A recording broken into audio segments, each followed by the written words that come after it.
Hello साथियों, स्वागत है आप सभी का ड्रीम कैंपस एजुकेशनल प्लेटफॉर्म पर। कल जब हम आपके साथ सेशन शेयर कर रहे थे उस वक्त लगभग 10:30 बज रहा था। हमने उस वक्त आपको बताया था कि कल 10 आज 10:17 पर संभवतः जब हम सेशन ले रहे हैं, उस वक्त भारत का polar satellite launch vehicle mission का C62 संस्करण जो है वो लॉन्च हो चुका होगा। और हम सब आशान्वित होते हैं, खासकर इसरो के मामले में हम बिल्कुल आशान्वित होते हैं कि इसरो का अगर कोई मिशन कर रहा है तो निश्चित रूप से वो सफल ही होगा। लेकिन कल भारत का दुर्भाग्य था कि कल का जो मिशन था वो असफल हो गया। असफल होने के क्रम में ऐसा जो इसरो ने प्रेस विज्ञप्ति जारी की, उसमें उन्होंने बताया कि लॉन्च स्टेटस था वो ठीक-ठाक हुआ था। लेकिन जब वो तीसरे चरण में पहुँचता है उस वक़्त कुछ तकनीकी खराबी आती है फ्यूल नहीं मिल पाता है इंजन को, जिसकी वजह से उनका कम्युनिकेशन तकनीकी खराबी से दोनों का कम्युनिकेशन टूट जाता है। ऐसे में जो 16 उपग्रह जिन 16 उपग्रहों को ये पीएसएलवी C62 ले जा रहा था, उन्हें खोया हुआ मान लिया जाता है, क्योंकि वो अपनी सही कक्षा में स्थापित नहीं हो पाए। अच्छा, इससे एक भारत को अच्छा झटका लगा है, बड़ा झटका लगा है। एक एक तो ये कि अंतर्राष्ट्रीय स्तर पर जिस तरह का इसरो का क्रेडिट है, उस पे भी एक ठप्पा लगता है इस तरह से जब बार-बार मिशनों का असफल होना। हालाँकि तकनीकी खराबी जो भी आई है, उसको विश्लेषित कर रहे हैं हमारे वैज्ञानिक। जो मुख्य बातें हैं वो ये हैं कि इसमें एक आयुल नाम का सैटेलाइट था जिसे ले जा रही थी हमारी ये C62 लॉन्च व्हीकल। इसका काम जो था, ये भारत का पहला ऐसा सैटेलाइट था जो अंतरिक्ष में फ्यूल भरने की कैपेसिटी रखता था। यानी कि किसी प्रोपल्सर यान में ये अंतरिक्ष में भी हम फ्यूल भर सकते थे। ऐसा इस सैटेलाइट के माध्यम से हम करने वाले थे। इसका नाम था आयुलसैट करके नाम था। बाकी डीआरडीओ ने जो मिशन बनाया था जासूसी उपग्रह, उसके बारे में हमने कल डिस्कस कर ही लिया था। आप कल का सेशन गो थ्रू हो सकते हैं। चलिए आज का सेशन स्टार्ट करते हैं। आज के सेशन में ग्रीनलैंड संकट, अमेरिका बनाम डेनमार्क। डेनमार्क आपको पता है नाटो का मेंबर है, और जब अपना नाटो ही उनके ऊपर चढ़ाई अब करने लग गया है, तो अब उनको ये समझ में आ रहा है कि क्यों आखिर हमने अपने आप को पंगु बना लिया। क्यों हमने अपने आप को डेवलप नहीं किया, क्यों हम दूसरे के भरोसे सुरक्षा के मामले में रहे हैं, और हमको ये समझने में इतना समय क्यों लग गया। गलती जापान से भी हुई थी, लेकिन जापान ने समय रहते अपने आप को ठीक किया, उसने अपने क्षमताओं को बढ़ाने का प्रयास किया। लेकिन अभी जो वर्तमान सिनेरियो है उसमें पूरी यूरोपीय कंट्री एक तरह से नाटो के विपरीत जाती। क्या इस जो अभी होने वाला है उससे नाटो टूट जाएगा? सबसे पहले इतिहास को समझते हैं आप। पहले मैप को समझिए। मैप में आप देख पा रहे हैं ये है ग्रीनलैंड, और ये है अलास्का। अलास्का, ये है रसिया, देख पा रहे हैं आप, और ये है नॉर्दर्न सी रूट। आप ये समझिएगा कि जितना करीब ये रसिया से है ग्रीनलैंड, उससे ज़्यादा दूर वो अमेरिका से है, क्योंकि बीच में कनाडा आता है। कनाडा के बाद यहाँ पे अमेरिका आता है। तो इनकी डिस्टेंस जाता है, और हमेशा से ग्रीनलैंड पे जब से डेनमार्क का, इसके इतिहास के बारे में बात करेंगे तो जो ग्रीनलैंड का इतिहास है उसमें डेनमार्क का एक जहाज पहुंच गया था, जिसकी वजह से डेनमार्क वहाँ पे ऑटोनॉमस, एक तरह का ऑटोनॉमस राज चलाता है। वहाँ की संसद है अपनी, वहाँ अपने कानून बनते हैं, लेकिन सुरक्षा और विदेश नीति की जिम्मेदारी अभी भी वर्तमान में डेनमार्क ही हैंडल कर रहा है। यूएस ने सेकेंड वर्ल्ड वार यानी जो द्वितीय विश्व युद्ध होता है, उस वक्त यूएसए ने इस बेस का, जब डेनमार्क पर जर्मनी ने कब्जा कर लिया, ऐसे में उस वक्त सुरक्षा की गारंटी यूएसए ने ले ली थी। और ऐतिहासिक रूप से यूएसए तब से ही ये चाहता है कि ये एरिया स्ट्रेटेजिक एरिया है। ये केवल ये स्ट्रेटेजिक एरिया नहीं है। आप जैसे आप पहले आप समझ रहे थे कि जब वेनेजुएला की बात चल रही थी, केवल तेल की बात आ रही थी, केवल तेल की बात नहीं थी, अन्य कारण भी इन्वॉल्व थे। उसी तरह ये केवल स्ट्रेटेजिक एरिया नहीं है, यहाँ इसके बर्फ की चादरों के नीचे बहुत महत्वपूर्ण रेयर अर्थ मेटल हैं, बहुत महत्वपूर्ण खनिज हैं, जिनको प्राप्त करना इसका उद्देश्य है। क्योंकि आने वाला भविष्य जो है आपको पता है इलेक्ट्रॉनिक व्हीकल्स का है, बैटरी का है। वो सारे मेटल जो हैं, सारे जो अर्थ एलिमेंट हैं, रेयर अर्थ एलिमेंट, अगर आपने मेंडलीव की पीरियोडिक टेबल पढ़ी होगी तो उसमें एक इनकी चर्चा बहुत कम होती है रेयर अर्थ मेटल की, लेकिन वर्तमान में इनकी चर्चा का खूब स्कोप बना हुआ है। अगर आपने पीएमटी या आईआईटी वगैरह की भी तैयारी की होगी तो भी रेयर अर्थ मेटल के बारे में उतना पढ़ाई नहीं करते हैं हम, लेकिन अब शायद चर्चा का विषय वो ज़्यादा महत्वपूर्ण बनता जा रहा है। अब उनकी चर्चा होना शुरू हो गई है। आर्कटिक क्षेत्र में जो बढ़ते भू राजनीतिक स्थिति है, अगर उसमें आप देखेंगे तो यूएसए ने सेकेंड वर्ल्ड वॉर के बाद ही उस क्षेत्र को यानी ग्रीनलैंड को खरीदने का प्रयास किया था, क्योंकि नहीं तैयार हुआ, ऐसा डेनमार्क नहीं तैयार हुआ था उस वक्त, इसलिए वहाँ पे डेनमार्क की स्वायत्ता बनी रही। लेकिन 2019 से ट्रंप ने फिर से ये प्रयास किया था कि वापस से वो इसको हासिल करें, लेकिन उस वक़्त ट्रम्प का कार्यकाल भी समाप्त हो गया और जो बाइडेन को इसमें कोई ज़्यादा इंटरेस्ट था नहीं। वापस से ट्रम्प आए हैं एक बार और इस बार उन्होंने जो तरीका अपनाया है, जैसा उन्होंने उनका टेम्पो हाई है, आपको ये बात पता ही है उन्होंने वेनेजुएला के साथ क्या किया। तो एक भ्रम की स्थिति, एक नाजायज़ भ्रम की स्थिति पूरे वर्ल्ड में बनी हुई है क्योंकि इस आदमी को अब प्रेडिक्ट करना मुश्किल हो गया है। कोई इनको प्रेडिक्ट नहीं कर पा रहा है, प्रेडिक्ट नहीं कर पाने का कारण क्या है? कारण यही है कि ये कब क्या कर बैठे हैं, ये कब गलत बयानबाज़ी कर देते हैं कि हमने ऑपरेशन सिंदूर को रोका है, ये बयानबाज़ी कर देते हैं कि हम ईरान पे हमला कर देंगे। आप देख ही रहे हैं वर्तमान सिनेरियो ईरान के साथ भी क्या चल रहा है। लेकिन आपको इसमें कुछ तथ्यात्मक बातें होती हैं जिनसे आपको दूर रखा जाता है, जो आपकी समझ से परे होती हैं, जब तक घटना घट नहीं जाती। उनकी कुछ बारीकियों को आगे हम अभी उस पे भी आएँगे।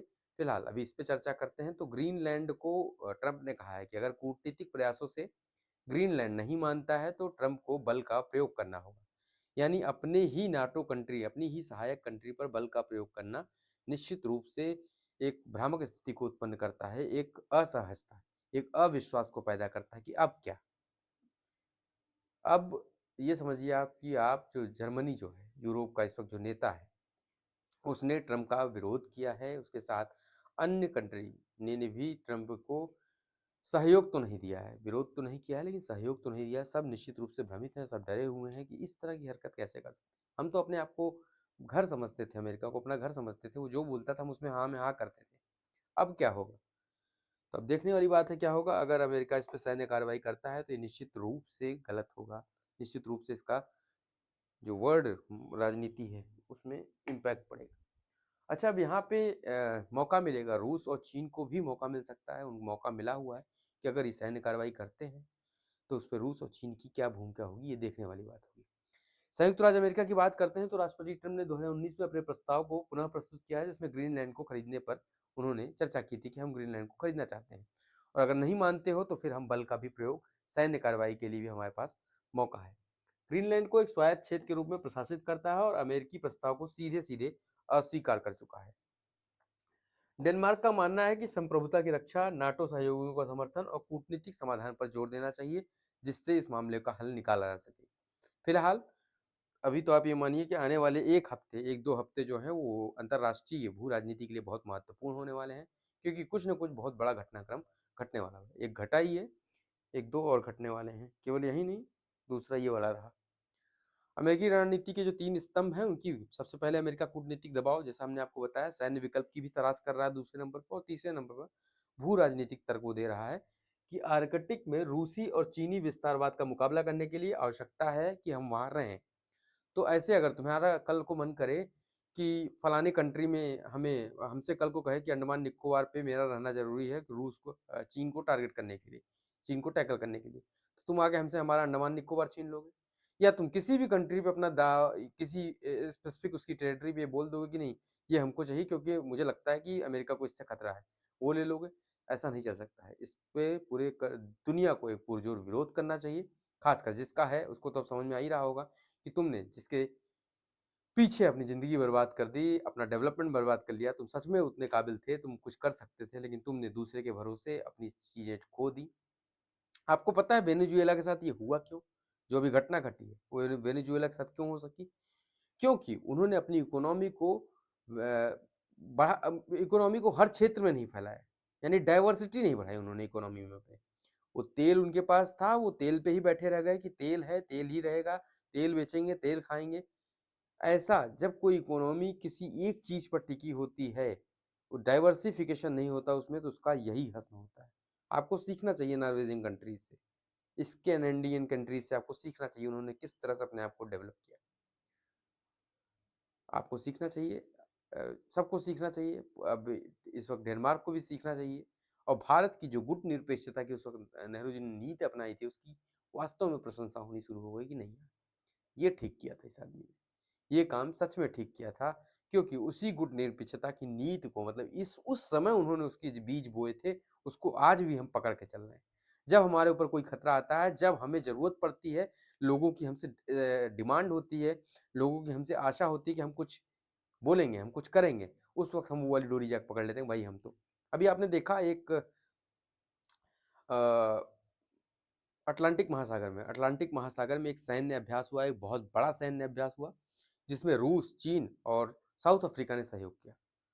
साउथ अफ्रीका भी ब्रिक्स कंट्री है, फिर भी वो सहयोग कर रही है, यानी कि इस वक्त सहयोग करने का मतलब ट्रम्प से सीधा-सीधा लोहा लेना होता है।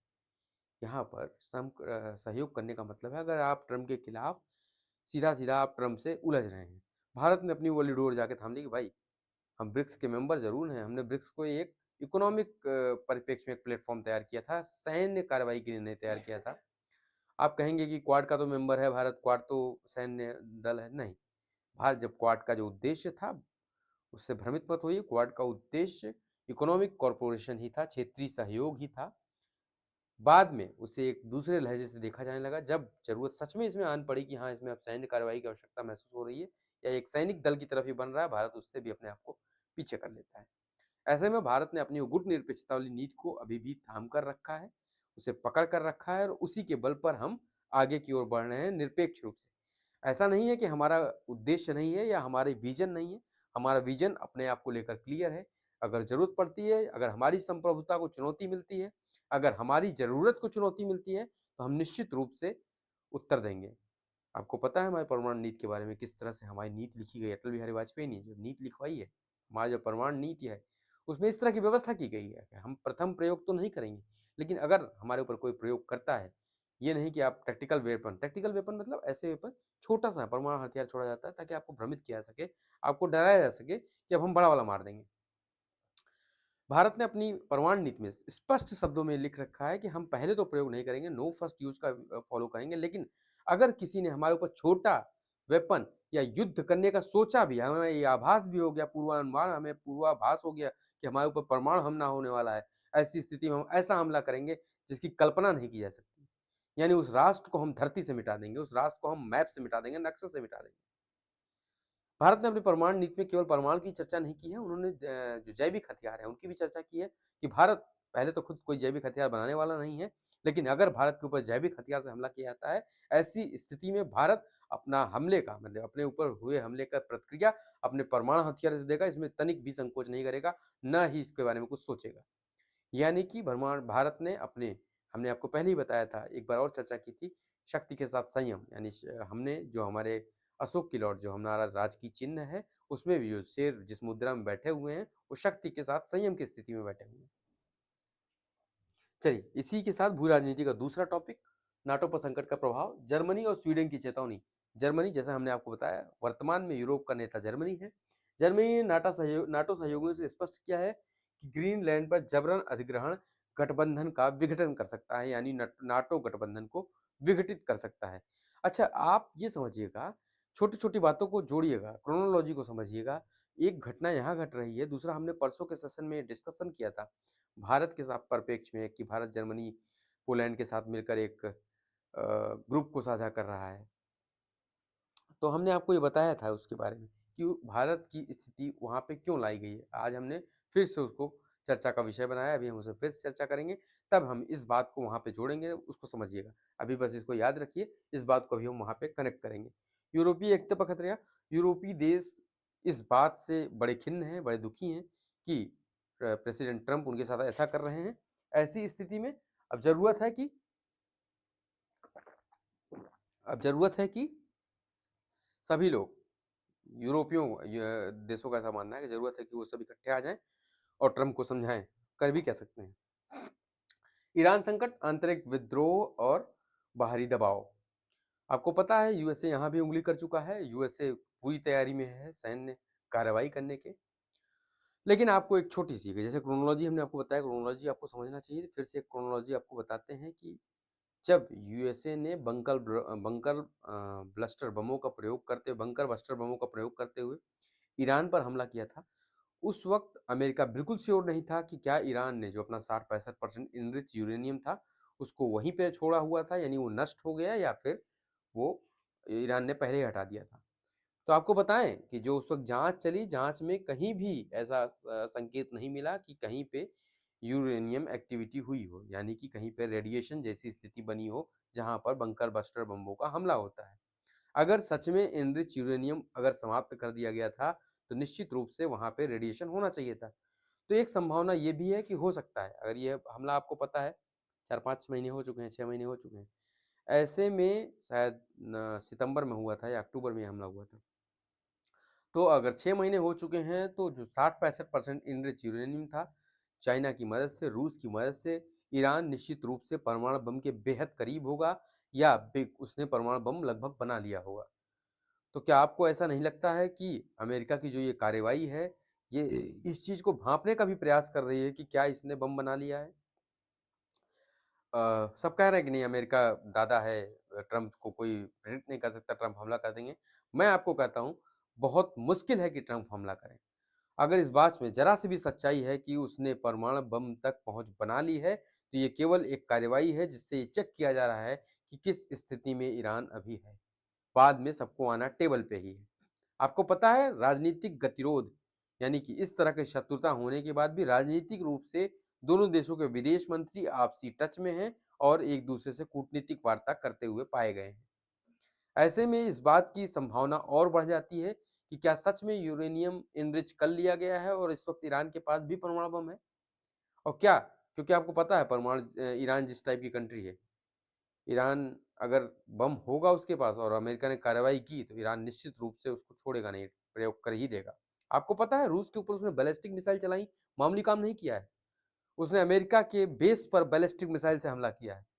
ये मामूली काम नहीं होता है। बहुत इसके लिए जिगरा चाहिए होता है और ईरान ने वो करके दिखाया है। अगर ईरान ने बम बना लिया है या उसकी मदद कर दी गई है बम बनाने की दिशा में, ऐसे में आपको ये मान के चलना होगा कि अमेरिका अब ईरान पे हमला नहीं कर सकता, नहीं कर सकता। ये जानने का एक तरीका है।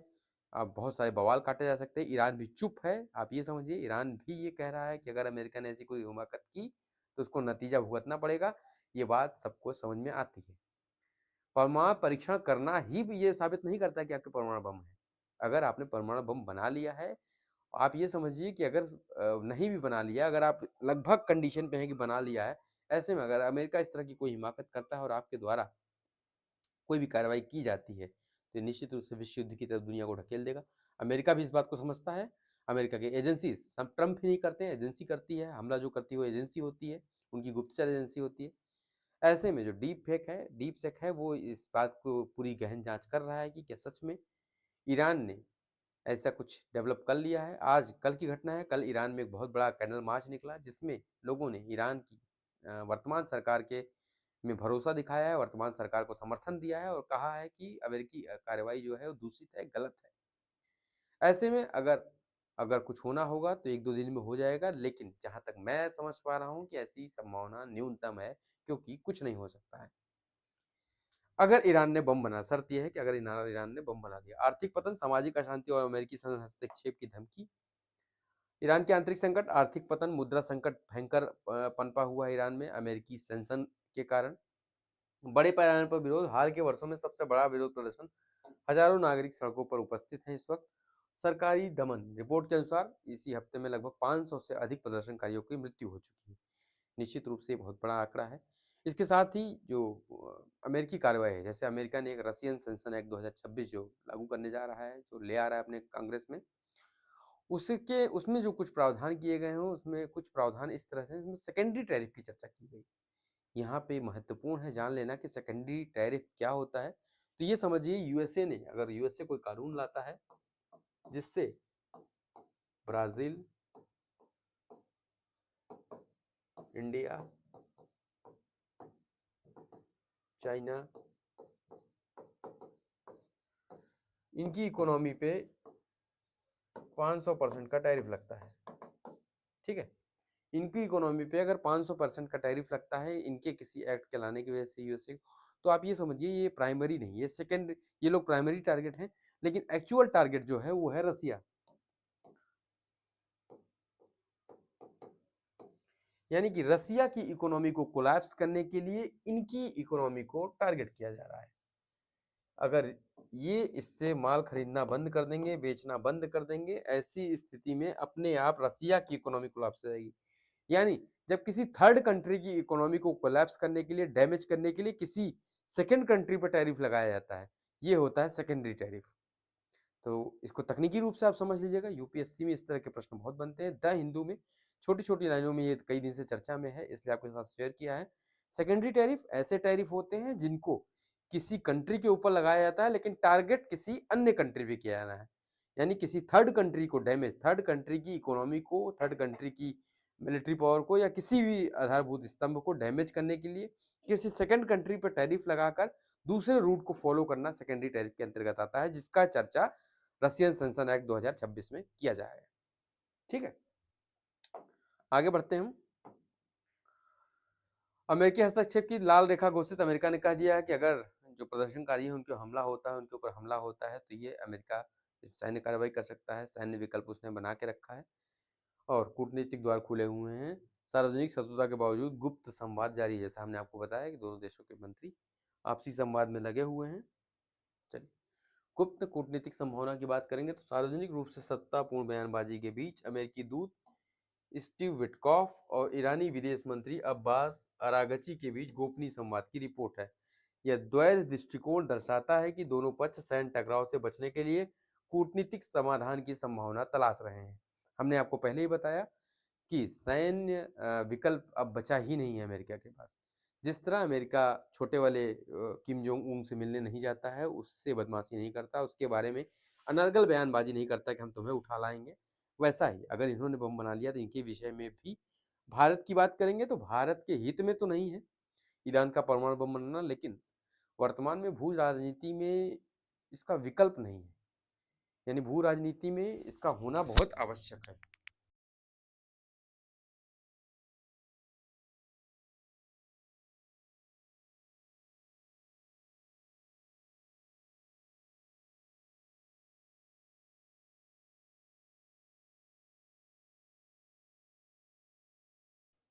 भू राजनीति में होना इसका आवश्यक है। करते हैं भारत की ऊर्जा क्रांति। भारत की ऊर्जा क्रांति स्वच्छ भविष्य की ओर गैर जीवाश्म ईंधन क्षमता में ऐतिहासिक वृद्धि 2030 के लक्ष्य की दिशा में प्रगति हो रही है। क्या हुआ है?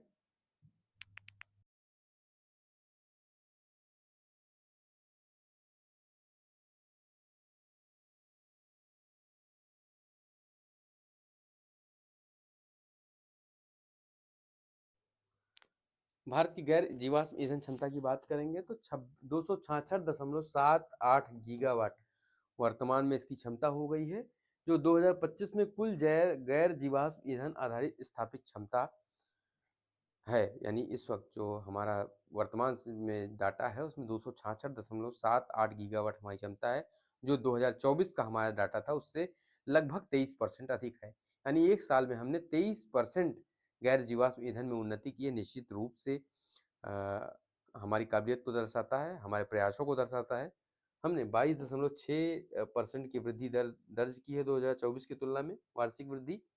पीआईबी का ये अपडेट है। 500 गीगावाट का लक्ष्य है हमारा है 2030 तक, कि हम 2030 तक नवीकरणीय ऊर्जा को 2030 तक 500 गीगावाट तक ले जाएंगे। यही जो हमने आपको कहा था कि अभी हम थोड़ी देर में करेक्ट करेंगे। वेमार ट्राइंगल यूरोप से जुड़ा हो। वेमार ट्राइंगल जर्मनी इसका नेता है, यूरोप की सबसे बड़ी अर्थव्यवस्था भी है और रणनीतिक साझेदार है। भारत पहली बार इस त्रिकोणीय समूह के साथ आधिकारिक जुड़ाव है। फ्रांस और पोलैंड इसके अन्य राष्ट्र हैं। यानी ये जो ट्रायंगल है, विमोर ट्रायंगल जो है, इसको इस तरह समझिएगा, ये एक तरह का गठबंधन है इन तीनों देशों का, जो अभी तक केवल इकोनॉमिक डीलिंग करता था, अब ये रणनीतिक डीलिंग करेगा। और इस रणनीतिक ट्रायंगल ने, आप इसको इस तरह से समझिए, इस ट्रायंगल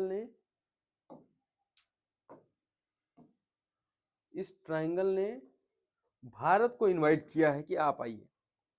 ये निश्चित रूप से भारत की विदेश नीति की एक बड़ी जीत है कि किसी क्षेत्रीय समूह में भारत को इनवाइट किया जा रहा है कि आप आइए हमारे साथ कोऑपरेट करिए, और वो भी उस कॉन्टिनेंट की सबसे बड़ी अर्थव्यवस्थाएं हैं यूरोप, फ्रांस, जर्मनी की। यूरोप की सबसे बड़ी अर्थव्यवस्थाएं हैं जर्मनी और फ्रांस, जो भारत को इनवाइट कर रही हैं और भारत को एक पार्टी बना रही हैं। भारत को एक पार्टी बनाकर विश्व को मैसेज दे रही हैं कि हमारा अब स्वयं का, जैसे हम नाटो के भरोसे थे, एक तरह का इसे मैसेज नाटो को जा रहा है कि अब तक हम नाटो के भरोसे थे, अब हम खुद अपना रक्षा सहयोग करेंगे, हम खुद अपने आप को डेवलप करेंगे ताकि हम चीज परिस्थितियों से निपट सकें। जैसा नाटो ने उनके साथ किया है, इससे निश्चित रूप से सभी आहत हैं। अब जो यूक्रेन का मुद्दा है, रूस और यूक्रेन के मुद्दे पर अमेरिका को बाईपास करके स्वयं यूरोपीय कंट्री चाहती हैं कि अब जल्द से जल्द समझौता हो। ऐसे में इस समझौते के लिए जो सबसे महत्वपूर्ण पहलू है, वो है भारत। ऐसे समझौतों को कराने में, ऐसे समझौते को सक्रिय करने में और सफल बनाने में भारत की भूमिका बहुत महत्वपूर्ण होने वाली है, क्योंकि आपको पता है भारत के संबंध रूस और यूक्रेन से लगभग न्यूट्रल हैं। उसमें भी अगर कुछ पॉजिटिव हैं, कुछ ज़्यादा एग्रेसिव हैं, तो वो रूस की तरफ हैं और यूरोप दूसरी तरफ से। यानी कि ये समझिए 2 मीडिएटर यहाँ आ गए हैं। एक यूरोप है, जो यूक्रेन का समर्थन करता है, जो भारत है वो अप्रत्यक्ष रूप से रूस का समर्थन करता है। ऐसे में जब दोनों के 2 समर्थक मिल के आपस में डील करते हैं और तीसरे दोनों पक्षों को शांत कराने की स्थिति में होते हैं। वर्तमान में नाटो को काउंटर करने के लिए भारत को भी ये समझना होगा कि रूस के साथ यूक्रेन युद्ध को रोकना होगा। एक मध्यम मार्ग अपनाते हुए एक ऐसा रास्ता अपनाना चाहिए जिससे ये युद्ध को रोका जा सके और अपनी क्षमता को, जैसे रूस इस वक्त युद्ध में बिजी होने की वजह से अमेरिका से सीधे लोहा लेने की स्थिति में नहीं है। रूस को सब कागजी शेर फिर से कहने लगे हैं। 1990 के दशक में ऐसा ही हुआ था, रूस को कागजी शेर कहा जाता था, लेकिन पुतिन ने रूस को काफ़ी आगे बढ़ाया है। उसके बाद भी वर्तमान घटनाक्रम को देखते हुए फिर से, क्योंकि रूस की पनडुब्बी, परमाणु पनडुब्बी, वो भी जो परमाणु क्षमता से लैस थी, परमाणु हथियारों से लैस थी, उसके वहाँ रहते हुए भी जहाज़ को खींच ले गए वो लोग बाँध के, अपने आप में निश्चित रूप से बड़ी बात है। ये जो विमा ट्रायंगल है, इसकी स्थापना 1991 में की गई थी। भारत के साथ मिलकर यूरोपीय सुरक्षा और आर्थिक सहयोग के नए आयाम स्थापित करना इसका उद्देश्य है। इंडिया पोस्ट तेज और बेहतर, भारतीय पोस्ट यानी इंडियन पोस्ट जो है उसने सेवाएं चालू की हैं, स्पीड पोस्ट 24 और स्पीड पोस्ट 48। नाम से ही स्पष्ट है, स्पीड पोस्ट 24 का मतलब 24 घंटे में यह सुनिश्चित करना कि 24 घंटे में जो आपका पत्राचार है, जो आपका स्पीड पोस्ट है, 24 घंटों के भीतर सुनिश्चित डिलीवरी शहरी और अर्ध शहरी क्षेत्रों के लिए किया गया है। यानी जो शहर हैं और सेमी शहर हैं उनके लिए व्यवस्था की गई, जबकि ग्रामीण इलाकों में जहाँ पर साधन संपन्न नहीं है, थोड़ा समय लगता है, वहाँ पर स्पीड पोस्ट 48 का प्रारंभ किया गया ताकि 48 घंटों, मैक्सिमम 48 घंटे में आप तक सेवाओं को पहुँचाया जा सके। ये सेवाएं भारत के रसद क्षेत्र की दक्षता बढ़ाने और ई-कॉमर्स उद्योग का समर्थन करने के लिए डिजाइन की गई हैं। उत्तर प्रदेश विकास के नए आयाम, ई बस विनिर्माण, भारत की पहली समर्पित इलेक्ट्रिक बस निर्माण इकाई का उद्घाटन, राज्य को ईवी मैन्युफैक्चरिंग हब बनाने की दिशा में। ये भारत का पहला इलेक्ट्रिक बस विनिर्माण हब है जो उत्तर प्रदेश में लग रहा है। विश्व पुस्तक मेला की बात करेंगे, नई दिल्ली में विश्व पुस्तक मेला 2026, जिसकी थीम है भारतीय सैन्य इतिहास, वीरता और ज्ञान @75। इसमें भागीदार देश स्पेन है, यूरोपीय साहित्य और संस्कृति का प्रदर्शन करना, जबकि जो फोकस कंट्री है वो है कतर, खाड़ी क्षेत्र के साथ सांस्कृतिक आदान प्रदान करना। इसी के साथ आज का सेशन हम समाप्त करते हैं। मिलते हैं नेक्स्ट सेशन में। धन्यवाद। Thank you.